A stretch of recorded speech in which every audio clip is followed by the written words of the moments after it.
looking at the wonderful world of continuous random variables. This is now an extension of the discrete random variables, but continuous has a range of values. Kind of like when you're finding probabilities or area of a shape, which includes rectangles, triangles, and normal curves. Those are all continuous random variables. On a continuous random variables, including and not including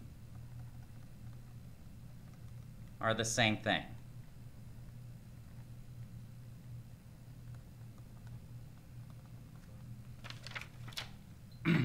So in other words, if I have less than or equal to, same thing.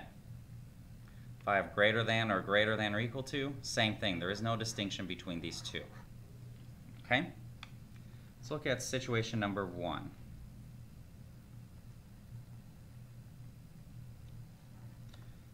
So number of minutes for homework each night.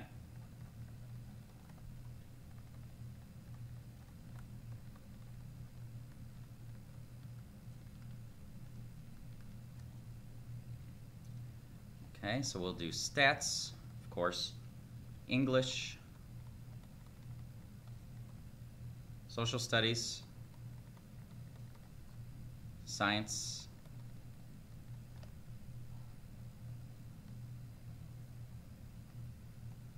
we have mean, standard deviation,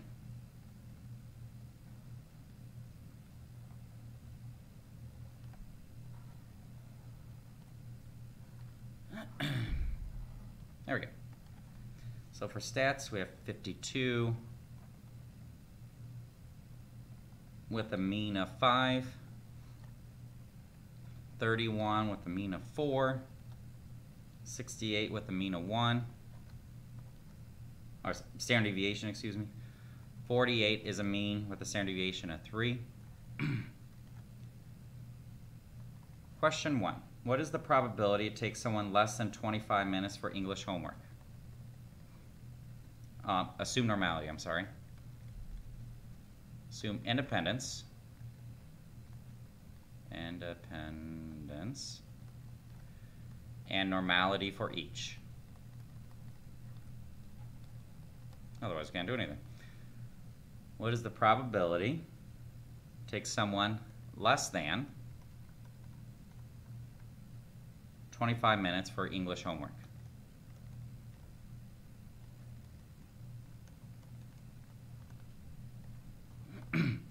Well, it's normal, so I'll draw a normal curve.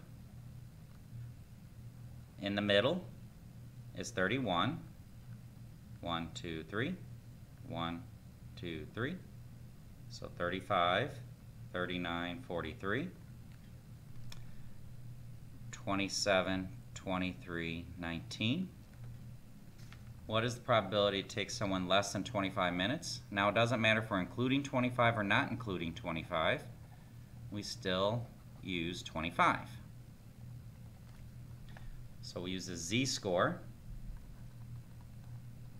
x minus mu over sigma. X is 25, mean is 31, standard deviation is 4. Now I don't actually find the z-score, that just tells me how many standard deviations which direction from the mean. I can see that from my picture, so it's negative 1 point something standard deviations away from the mean. But now I go to my calculator. Normal CDF, lower bound negative 99999, upper bound 25, mean 31, standard deviation 4. And I get P is 0.07. There is a 0.07 probability that English homework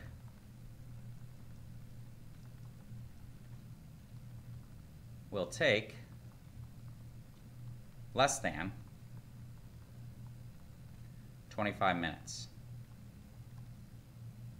Okay?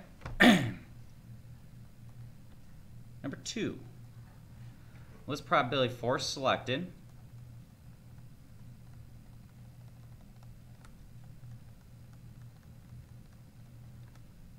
independently.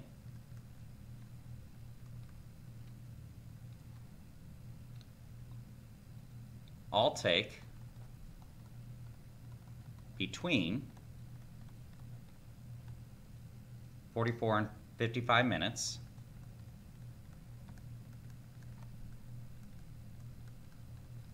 for science homework.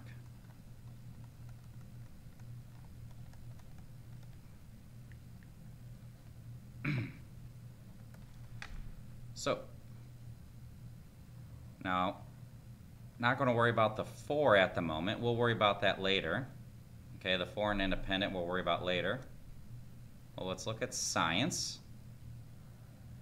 Science has a mean of 48, standard deviation of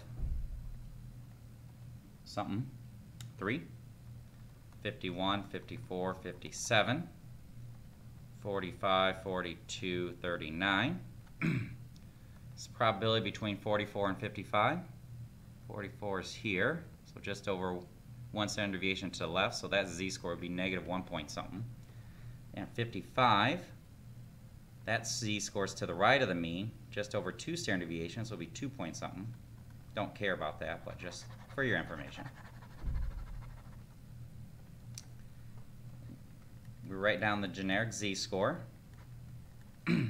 For in between, we do large minus small. So z equals, the large is 55, mean is 48, standard deviation is 3.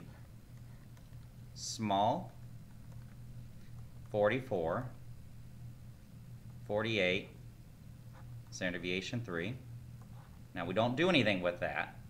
Now we just go to our calculator, normal CDF, lower bound 44, upper bound 55, mean 48, standard deviation 3. And we get P is 0.9. Now we're going to deal with 4 selected independently. That means all 4 have a probability of 0.9. So you do 0.9, 0.9, 0.9, 0.9 4 times. It's independent, so you can multiply. It's independent with probability. We multiply. So 0.9 to the 4th, which is 0.66. There is a 0.66 probability that all 4 will take between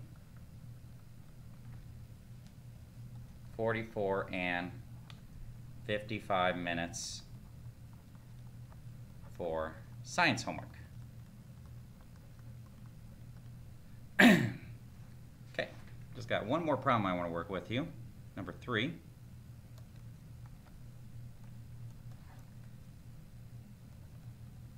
What is the probability it takes someone more than 3.5 hours for homework for all 4 classes? Well, first of all, let's talk about 3.5 hours. Let's get that into minutes because that's where we're at. We're in minutes. So 3 hours times 60 will be 180 minutes, plus a half hour is 30 minutes, so it's 210 minutes. Okay. Now we're looking at all 4. So we need to find the mean of all 4. Mean of stats plus English plus social studies plus science. Well, we just simply combine them. 52 plus 31 plus 68 plus 48. And I get 199 minutes is expected each night. Standard deviation of social studies plus English plus stats plus English plus social studies plus science Well, we have 5 for standard deviation, 4 for standard deviation, 1 for standard deviation, 3 for standard deviation. You can't simply just add standard deviations. You can add variances. But that gives you variance, so to get back to a standard deviation, you have to take the square root. So to find standard deviation of a combined, you square it, add it, square root. And then we get square root of 51, which is 7.1. So now we're ready to do this.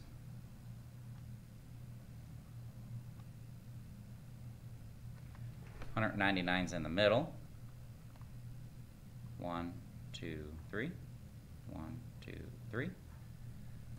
7.1, so that's 206.1. 213.2. 220.3.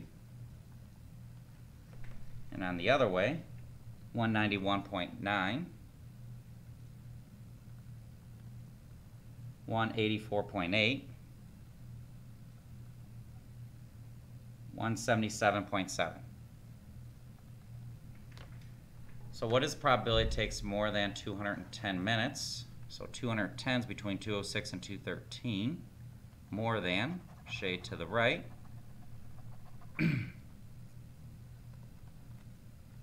So z equals x minus mean over standard deviation. X is 210, mean is 199, standard deviation is 7.1. So normal CDF, lower bound 210, upper bound 99999, mean 199, standard deviation 7.1. And I get P is 0.06. There is a 0.06 probability that it takes